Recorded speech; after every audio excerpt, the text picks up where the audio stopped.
Hi friends, ഞാനിന്ന് share ചെയ്യാൻ പോകുന്നത് എല്ലാ വീട്ടമ്മമാർക്കും ഡെയിലി യൂസ്ഫുള്ളായ നല്ല കിടിലൻ ടിപ്സുകളുമായിട്ടാണ്. അപ്പോൾ വീഡിയോ സ്കിപ്പ് ചെയ്യാതെ കാണുക. ചാനൽ സബ്സ്ക്രൈബ് ചെയ്യാതെ കാണുന്നവരുണ്ടെങ്കിൽ പ്ലീസ് ഒന്ന് സബ്സ്ക്രൈബ് ചെയ്ത് സപ്പോർട്ട് ചെയ്യാനും കൂടി മറക്കരുത്. അപ്പോൾ നമുക്ക് ഇന്ന് കൊച്ചു കൊച്ചു ടിപ്സിലോട്ട് കിടക്കാം. അതിൽ ഫസ്റ്റ് ടിപ്പ് കാണിക്കാം. അത് നമ്മൾ സാമ്പാറൊക്കെ വെക്കുമ്പോഴത്തേനും, അതുപോലെ എന്ത് കടലക്കറി കുക്കറിനകത്ത് വെക്കുമ്പോഴത്തേനെല്ലാം മേളിൽ കൂടെ പൊങ്ങിപ്പോവാറുണ്ടല്ലേ. അപ്പം അങ്ങനെ ഇല്ലാതിരിക്കണമെങ്കിൽ കുറച്ച് വെളിച്ചെണ്ണ ആ മുകളിലൊന്ന് തടവി കൊടുത്താൽ മതി. അപ്പോൾ നമ്മൾ എന്ത് കറി വെച്ചാലും മുകളിൽ കൂടി പൊങ്ങി തൂവി ഗ്യാസ് അടുപ്പിലൊന്നും ആവില്ല. അപ്പോൾ നമ്മൾ വിസിൽ വരുന്നതിന് മുമ്പായിട്ട് തന്നെ നമ്മൾ ഇതേപോലെ അടുപ്പത്ത് വെച്ച ഉടനെ കുറച്ച് എണ്ണ ഇതേപോലെ ഒന്ന് തടവി കൊടുത്താൽ മതി. അപ്പോൾ നമ്മൾ എത്ര വിസിലടിച്ചാലും പുറത്തോട്ട് ചീകി പോകത്തില്ല. അപ്പോൾ എന്നുണ്ടെങ്കിൽ ഞാൻ കാണിച്ചു തരാം. വിസിലടിക്കുമ്പോൾ കണ്ടോ, ഒരു തുള്ളി പോലും പുറത്തോട്ട് വരുന്നില്ല, കണ്ടോ. അപ്പോൾ ഇതേപോലെ ചെയ്യുകയാണെങ്കിൽ നമ്മുടെ കുക്കറിൻ്റെ മുകൾ ഭാഗമൊന്നും ചീത്തയാവില്ല, കറിയുടെ മസാല ഒന്നും പിടിക്കില്ല.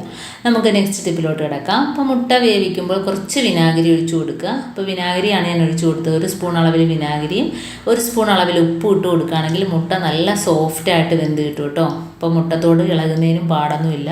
മുട്ട പൊട്ടിപ്പോവാതെ തന്നെ നമുക്ക് കുക്കറിനകത്ത് ഒരു വിസിലടിക്കുമ്പം തന്നെ നല്ല രീതിയിൽ വെന്ത് വരും. അടുത്ത ടിപ്പിലോട്ട് കിടക്കാം. അപ്പം നമ്മൾ കത്രികയാണേലും അതേപോലെ എന്ത് തുരുമ്പിച്ച സാധനങ്ങൾ എന്തുണ്ടെങ്കിലും നമുക്ക് ഇതേപോലെ ഒന്ന് കുറച്ച് വാസിൽ തേച്ച് കൊടുക്കുകയാണെങ്കിൽ നമുക്ക് ആ ടൈറ്റൊന്ന് മാറിക്കിട്ടും. നല്ല രീതിയിൽ നമുക്ക് കത്രിക ഉപയോഗിക്കാനായിട്ട് പറ്റും. തുരുമ്പൊന്നും കാണത്തില്ല. എത്ര നാൾ വേണേലും നമുക്ക് തുരുമ്പിക്കാതെ തന്നെ കത്രികയാണേലും കത്തിയാണേലും എല്ലാം ഇതേപോലെ ഉപയോഗിക്കാനായിട്ട് പറ്റും കേട്ടോ. അടുത്ത ടിപ്പിലോട്ട് കിടക്കാം. അപ്പോൾ നമ്മൾ തേയിലയൊക്കെ ഇട്ട് വെക്കുമ്പോഴത്തേന് അതിനകത്തൊരു 3-4 ഏലക്ക ഇട്ട് വെക്കുകയാണെങ്കിൽ നമുക്ക് പ്രത്യേകിച്ച് പൊടിച്ച് ചേർക്കേണ്ട കാര്യമില്ല. നമുക്ക് ചായ ഇടുമ്പോൾ നല്ലൊരു ടേസ്റ്റ് ഏലക്കയുടെ കിട്ടുകയും ചെയ്യും. അപ്പോൾ ഇതേപോലെ അടച്ചു വയ്ക്കുകയും ചെയ്യും. അടുത്ത ടിപ്പിലോട്ട് കിടക്കാം.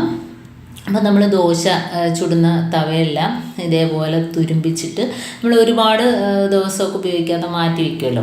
അപ്പോൾ അങ്ങനെ ചെയ്യുമ്പോഴത്തേനും ദോശ ഇളകി വരാനൊക്കെ ഭയങ്കര പാടായിരിക്കും. അപ്പോൾ നമ്മൾ ഇതേപോലെ ഗുളികയുടെ ടാബ്ലറ്റ് ഒക്കെ മേടിക്കുന്നതിൻ്റെ കവറുണ്ടല്ലോ, അത് നമ്മൾ ഇതേപോലെ ഒന്ന് ആ ദോശയുടെ മാവിൻ്റെ പുറത്ത് വെച്ചിട്ടൊന്ന് ഇതേപോലെ ഒന്ന് തേച്ച് കൊടുക്കുക.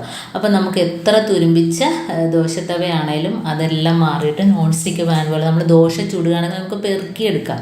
ആ രീതിയിൽ നമുക്ക് ഇതേപോലെ കിട്ടും. അപ്പം എന്തുകൊണ്ട് അതിൻ്റെ അഴുക്കെല്ലാം പോയി കിട്ടും. കാരണം ഇതിനകത്ത് സോപ്പും കാര്യങ്ങളൊന്നും തന്നെ ചേർക്കുന്നില്ല. വെറും ദോശമാവ് വെച്ചിട്ട് തന്നെ ഗുളികയുടെ സ്ട്രിപ്പ് വെച്ചിട്ട് നമുക്ക് ഇതേപോലെ ഒന്ന് കഴുകിയെടുക്കാം. അപ്പോൾ ആ സൈഡിലൊക്കെ ഈ ഇരുമ്പിൻ്റെ ദോശത്തവ കുറേ നാളാകുമ്പോഴത്തേനും ആ സൈഡിലൊക്കെ ഇരുമ്പിൻ്റെ കറയും അതേപോലെ തന്നെ ഒരു പൊരിച്ചിലൊക്കെ കാണും. അപ്പോൾ ദോശ ഇളകി വരാനൊക്കെ ബുദ്ധിമുട്ടായിരിക്കും. അപ്പം നമ്മൾ ഇതേപോലെ ഒന്ന് തേച്ച് കഴുകിയെടുക്കുക. ഈ ഗുളികയുടെ സ്ട്രിപ്പും അതേപോലെ തന്നെ ദോശമാവും വെച്ചിട്ട് കഴുകിയെടുക്കുകയാണെങ്കിൽ നമുക്ക് ദോശ പ്രത്യേകിച്ച് ചട്ടകമൊന്നും ഇടാതെ തന്നെ നമുക്ക് പെറുക്കിയെടുക്കാനായിട്ട് പറ്റും. അപ്പോൾ ഇതേപോലെ ചെയ്യാത്തവരൊക്കെ ഒന്ന് ചെയ്ത് നോക്കുക. വളരെ നല്ലൊരു ടിപ്പാണിത്. ഇതാരും ചെയ്തിട്ടില്ലാത്ത ടിപ്പുമാണ്. അപ്പോൾ ഇത് വെച്ചിട്ട് ഒന്ന് കഴുകുക. കണ്ടോ, ഇതേപോലെ കഴുകണം. ആ സൈഡിലൊക്കെ ഒരു പരുപരുപ്പ് കാണും. അതെല്ലാം മാറിയിട്ട് നമ്മൾ നോൺ സ്റ്റിക്ക് പാനിൽ എങ്ങനെയാണ് ദോശ ചുടുന്നത് അതേ രീതിയിൽ തന്നെ കിട്ടും കേട്ടോ. അപ്പോൾ നിങ്ങളൊന്ന് ട്രൈ ചെയ്ത് നോക്കുക. എന്നാൽ അതിൻ്റെ റിസൾട്ട് നമുക്കറിയാൻ പറ്റത്തുള്ളൂ. ഇപ്പോൾ കണ്ടോ, കഴുകി എടുത്തിട്ടുണ്ട്. ഇനി നമുക്കൊന്ന് ഒരു തുണി വെച്ചൊന്ന് തുടച്ചെടുക്കാം.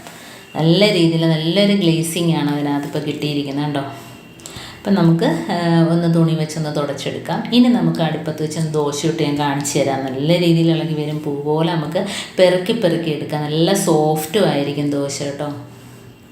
കാരണം ഇരുമ്പ് തവയിൽ ചുടുമ്പം ദോശയ്ക്ക് ഒരു പ്രത്യേക ടേസ്റ്റും കൂടിയാണ്. കാരണം നമ്മൾ നോൺ സ്റ്റിക്ക് പാനിലൊക്കെ ചുടുന്നതിനേക്കാളും ഇരുമ്പ് ദോശ തവയിൽ ചുടുമ്പോഴത്തേനും ഒരു പ്രത്യേക ടേസ്റ്റാണ്. അപ്പോൾ ഞാൻ അതിനായിട്ട് കുറച്ച് നല്ലെണ്ണയാണ് ഒഴിച്ചു കൊടുത്തിരിക്കുന്നത്. നല്ലെണ്ണ ഇല്ലെങ്കിൽ വെളിച്ചെണ്ണ വേണമെങ്കിൽ ഒഴിച്ചു കൊടുക്കുക.